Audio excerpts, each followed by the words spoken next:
আধুনিক বিশ্বে শত শত জনবল নিয়োগের চাইতে সাইবার সিকিউরিটি নিশ্চিত করা বেশি গুরুত্বপূর্ণ বলে মন্তব্য করেছেন তথ্যমন্ত্রী জহিরুদ্দিন স্বপন। সকালে আনসার সদর দপ্তরে বাহিনীর মিডিয়া প্ল্যাটফর্ম উদ্বোধন করেন তিনি। বলেছেন, এখন সীমান্ত রক্ষাই শুধু দেশের নিরাপত্তা নয়, বর্তমানে সাইবার সিকিউরিটি নিশ্চিত করাও গুরুত্বপূর্ণ। দেশের অভ্যন্তরে প্রাকৃতিক দুর্যোগ থেকে শুরু করে জাতীয় নির্বাচন সব ক্ষেত্রেই দায়িত্ব পালন করছে আনসার ও ভিডিপির ৬০ লাখ সদস্য।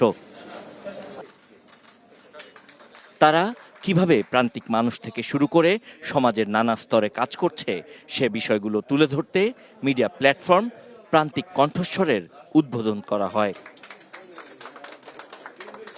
এই প্ল্যাটফর্ম গুজব প্রতিরোধের পাশাপাশি কমিউনিটি সাংবাদিকতার আদলে পরিচালিত হবে বলে আশা করেন তথ্যমন্ত্রী। এখনকার যুগে যে কোনো বড় ব্যবসা প্রতিষ্ঠান তার সিন্দুককে পাহারা দেওয়ার চাইতে তার কম্পিউটারকে হ্যাকার মুক্ত করাটা অনেক বেশি জরুরি।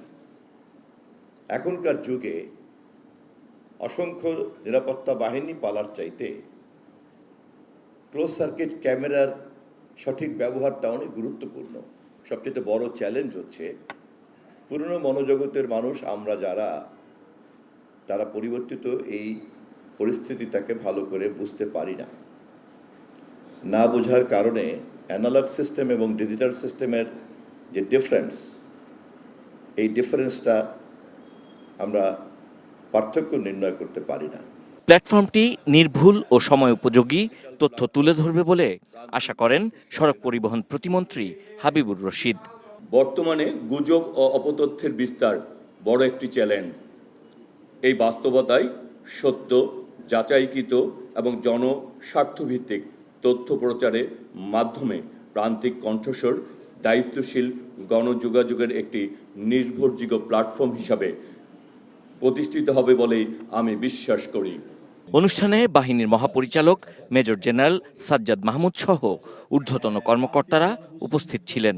ছিল মনোজ্ঞ সাংস্কৃতিক আয়োজন। বাংলাদেশে মানুষ মাঠ পর্যায়ে যারা সাব্বির আহমেদ, স্টার নিউজ, ঢাকা।